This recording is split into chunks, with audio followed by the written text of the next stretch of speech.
Hello, hello mga lodi, mga idol, and mga beshi. Ayan. So, nakakalungkot po na balita. Hindi po natuloy ang aking chemotherapy today. Kaloka mga beshi.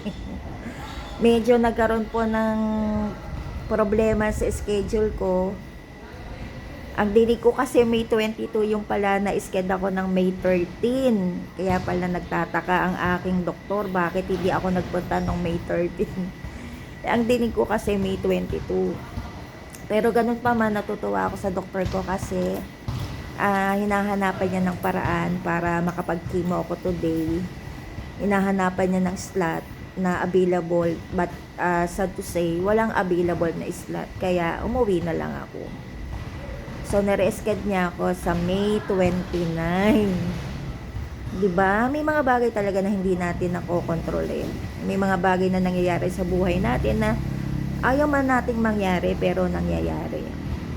Kaya kailangan lang talaga is moving forward, acceptance is the key.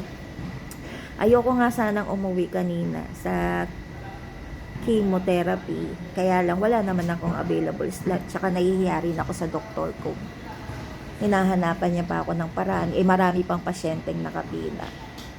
Kaya umuwi na lang ako at sabi ko sigurado na sa May 29 talagang babalik at babalik ako. So ganun talaga siguro ang buhay, no? Talagang pait-pait lang. May mga aberya, may mga pagsubok, pero kailangan tanggapin at moving forward at maghintay kung kailan, no? Nandito pa po ako sa school, hindi pa po ako na. Ayan. Medyo late na po kasi akong pumasok, kaya late din po akong uuwi.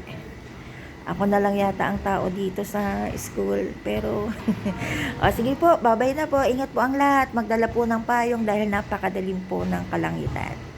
Ingat po ang lahat.